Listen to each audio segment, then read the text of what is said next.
El vacío de la idolatría. La opinión de Dios sobre las imágenes. Segunda parte. Continuando con el estudio escrito por el teólogo Francisco Rodríguez Pérez, publicado en el folleto titulado María, la Madre del Señor, según la Palabra de Dios, por la revista En la Calle Recta, pasemos ahora a ver las respuestas que la Reforma Protestante dio sobre el tema. La Reforma dice: ¿qué es idolatría?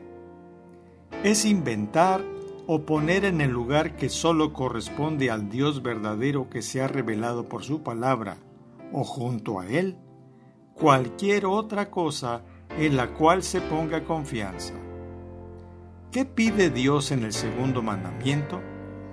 Que no representemos a Dios por medio de alguna imagen o figura, y solo le rindamos culto como Él ha mandado en su palabra.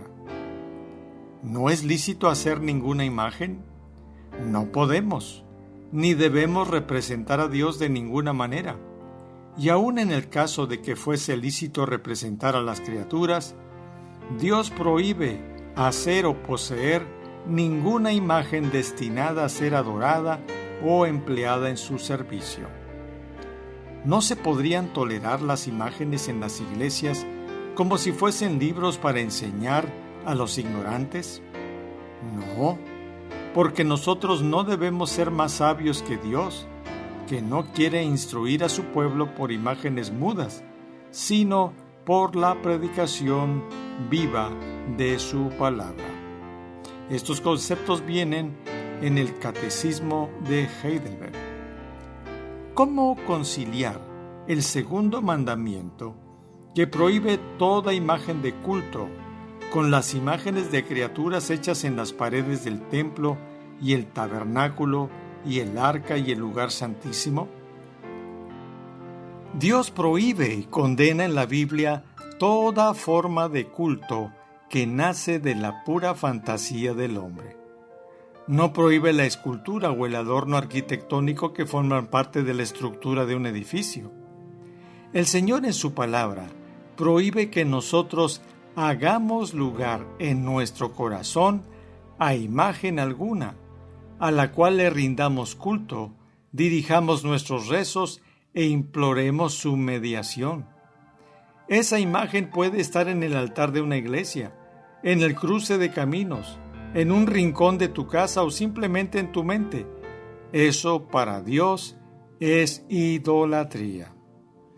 Nada de lo que Dios ordenó a Moisés en la construcción del tabernáculo podía inclinar al pueblo a la idolatría, ya que la mayor parte de esas cosas estaban en el lugar santísimo, y allí solo entraba el sumo sacerdote una vez al año, y no sin sangre, para hacer expiación por sus pecados y por los del pueblo, pero no para dar culto a lo que allí había. Con esto, el Espíritu Santo daba a entender que hasta la llegada de Cristo, el camino al lugar santísimo no se manifestaría.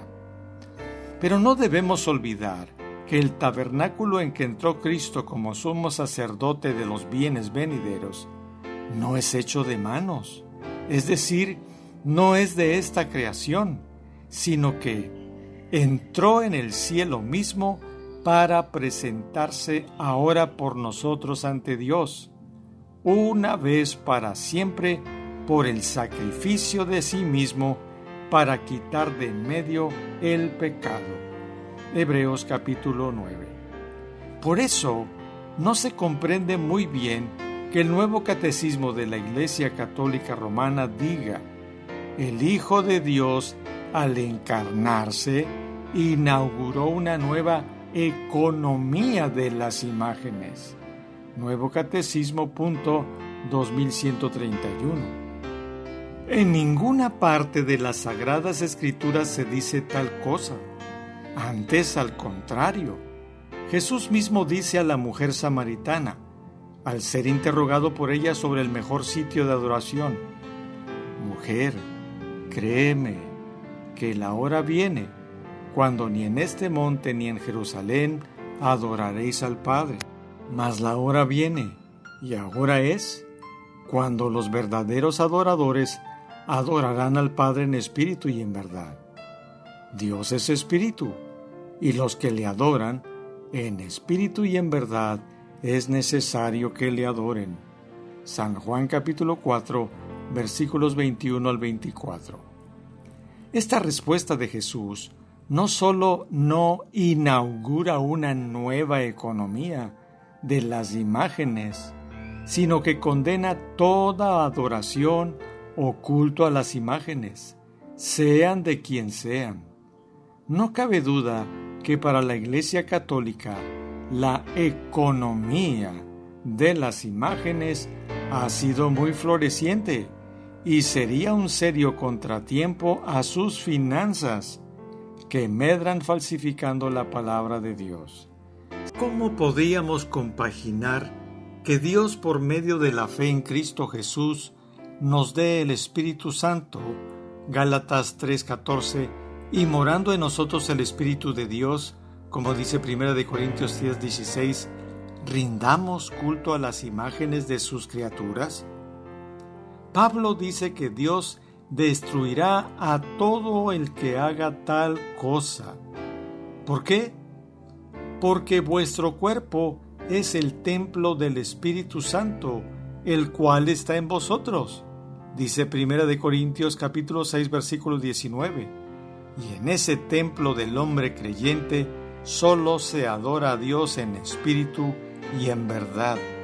Pero no hay lugar alguno en ese templo del creyente en Cristo para el culto o la veneración de imagen alguna.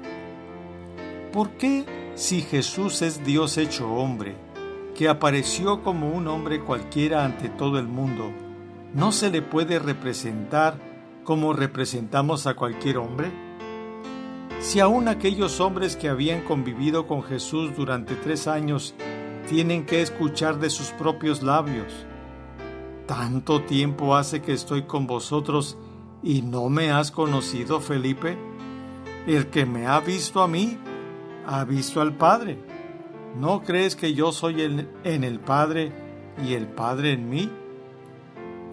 Juan capítulo 14 versículos 9 y 10. ¿Cómo hombre alguno puede representar a Jesús si, como dice la Escritura, Él es la imagen del Dios invisible, el primogénito de toda creación? Todas las cosas por Él fueron hechas, y sin Él nada de lo que ha sido hecho fue hecho, porque en Él fueron creadas todas las cosas, las que hay en los cielos y las que hay en la tierra, visibles e invisibles. Todo fue creado por medio de Él y para Él, quien sustenta todas las cosas con la palabra de su poder, habiendo efectuado la purificación de nuestros pecados por medio de sí mismo, se sentó a la diestra de la majestad en las alturas. Juan capítulo 1 versículo 3, Colosenses 1 versículos 15 y 16 y Hebreos 1 versículos 2 y 3. Cuando representamos a Jesús en un lienzo o en una imagen, estamos falsificando la imagen del Dios invisible y ridiculizando la plenitud de la deidad. Todas estas representaciones que el hombre se imagina de Jesús son una falsedad que nada tiene que ver con el resplandor de la gloria de Dios. Todo esto no ayuda al hombre a tener un conocimiento de Jesús, más bien lo confunde y lo degrada. En el nuevo pacto, el que cree en Cristo como su perfecto Salvador jamás hará imagen alguna del Señor, porque esa función le corresponde al Espíritu del Señor hacer la realidad en el creyente. Como está escrito: el que se une al Señor, un espíritu es con Él, dice 1 Corintios 6:17. Y el Señor es espíritu, y somos transformados de gloria en gloria en la misma imagen, como por el Espíritu del Señor. 2 Corintios 3:18. Hasta que Cristo sea formado en vosotros.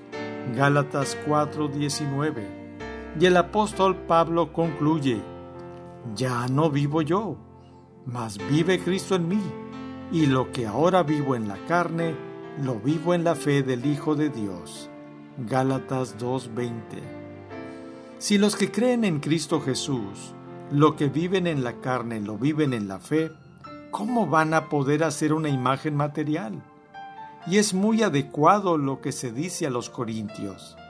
De manera que nosotros, de aquí en adelante, a nadie conocemos según la carne, y aun si a Cristo conocimos según la carne, ya no le conocemos así, dice 2 de Corintios 5:16.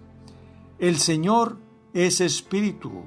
No lo materialicemos con nuestra incrédula idolatría, porque los que se unen al Señor por medio de la fe, un espíritu son con Él. Por eso, mientras viven en la carne, en este cuerpo, lo viven en la fe, para ser un espíritu con el Señor. Amén. Amigo que me escuchas, ahora que sabes lo que dice la Escritura en relación con la idolatría, ¿tomarás la decisión de adorar al único Dios verdadero o seguirás atado a tus costumbres y tradiciones? Que Dios te guíe en tus reflexiones.